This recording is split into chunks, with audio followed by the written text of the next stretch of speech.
así. Ya. Y todo eso, algunas agencias de información, algunas agencias de inteligencia americanas son las que han provocado. Yo leo algo que tú has escrito aquí en tu libro. Eso la CIA ha estado detrás de eso. Algunos... el trabajo sucio se lo han dado a hacer a la CIA. La que más sabe sobre estas cosas es la NSA, una Agencia Nacional de Seguridad, porque bajo seguridad, bajo la palabra seguridad nacional se han ocultado muchísimas cosas, y lástima no haberte traído, si no me hubiera acordado lo hubiera traído, lo que dijo Víctor Marchetti, que fue uno de los grandes de la CIA, cuando Bush, el actual presidente, era presidente de la CIA. Él era uno de los grandes de los consejeros de Bush.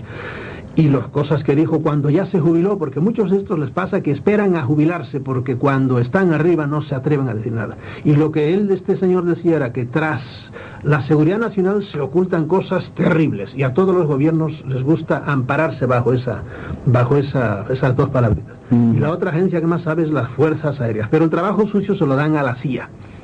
Así como el FBI no sabe casi nada de ovnis. En este libro tú dices que algunos agentes de la CIA contaban o decían: hemos hecho callar tajantemente a los pilotos que han dicho haber visto ovnis, y no les permitimos que hablen de las persecuciones de ovnis ni entre ellos mismos. Lo dicen los militares ahora, en lo que le escribieron a Reagan, diciendo: déjenos hablar, queremos hablar, ya ha muerto demasiada gente.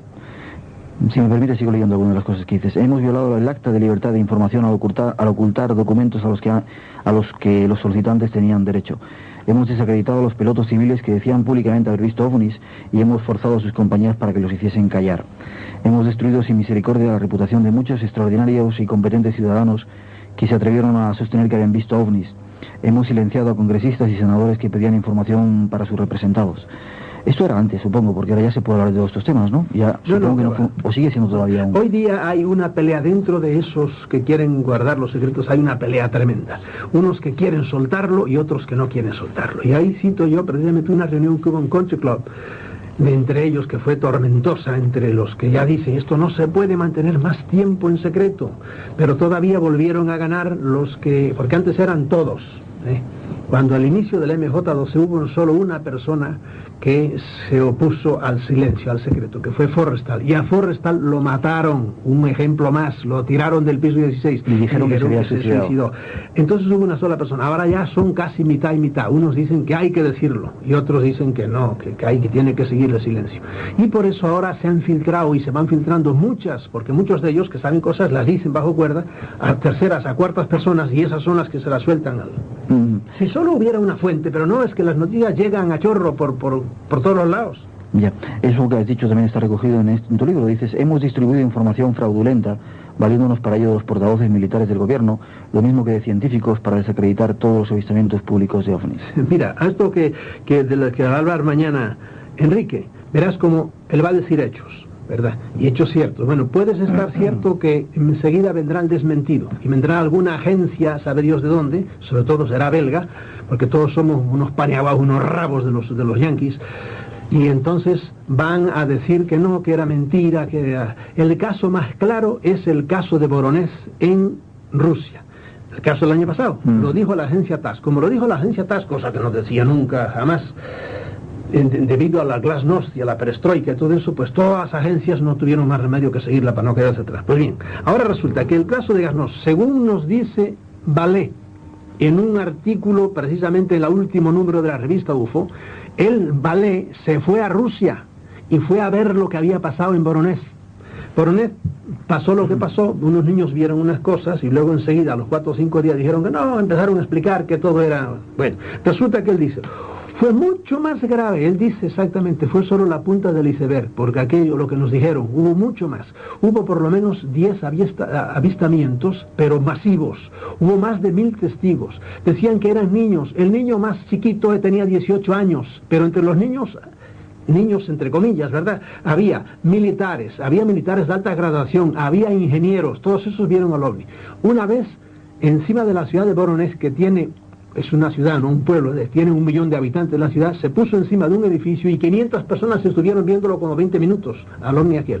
Aterrizó como 4 o 5 veces en plena ciudad.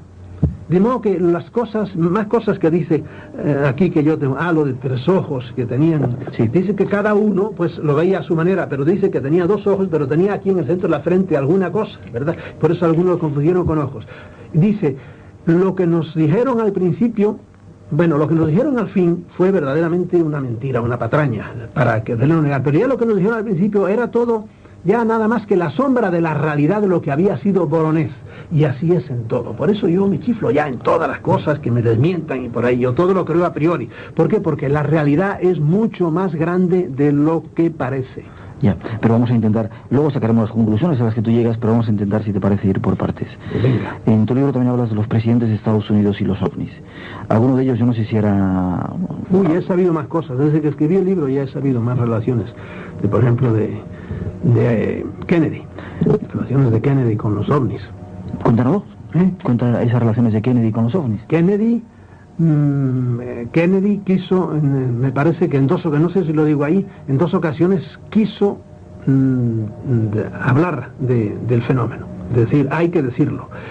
Y entonces siguieron llegándole noticias, más noticias, entonces lo convencieron de que no tenía que decir nada. Llegaron las noticias, entonces él dijo, pues lo voy a decir. Y igual que Eisenhower había dicho, en una semana yo le digo esto al pueblo, a la nación. Y amigo, pasó un tiempo y no pasó nada, no se dijo nada, pum, y vino el asesinato de Kennedy. Y su hermano estaba en las mismas, el otro que mataron, el hermano de Kennedy, sí. También, esta era de la opinión que había que decírselo al pueblo, ¿verdad? No sé si fue por eso o no fue por eso, uno tiene derecho a colegir y a deducir. Pero... espérate, de ese uno tiene el nombre de Carter y el otro de Ford, sí, con nombres de automóviles. El presidente Ford también.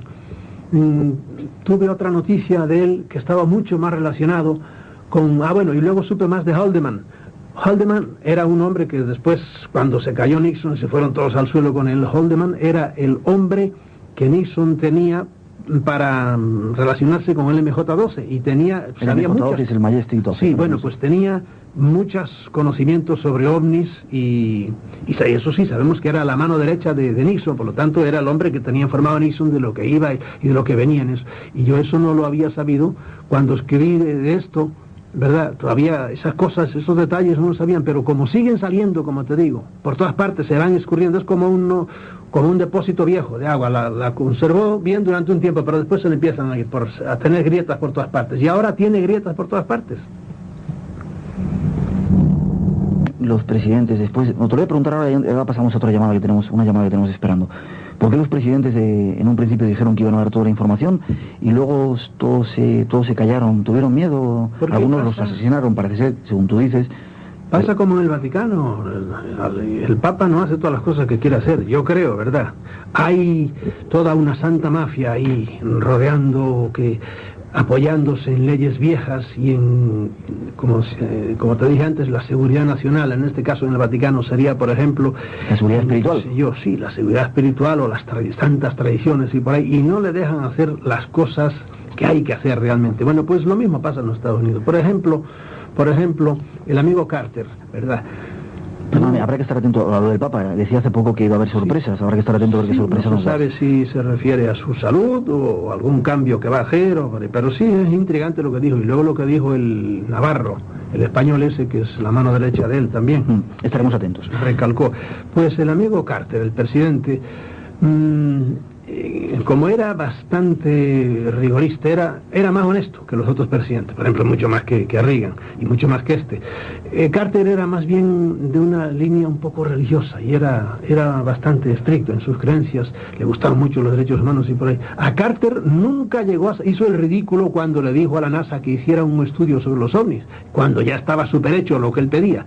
Y Carter, tú sabes que prometió que iba a decir y después no dijo nada. ¿Por qué? Porque primero no le dijeron todas las verdades y segundo lo obligaron prácticamente a que se callara, igual que todos los demás, porque parece mentira, pero ya te lo dije antes, el presidente Eisenhower dijo, en una semana le voy a decir esto, y amigo, el presidente Eisenhower, que fue a ver en la base de Muro a los primeros extraterrestres en compañía del cardenal McIntyre, el general Eisenhower se quedó callado y no dijo nada.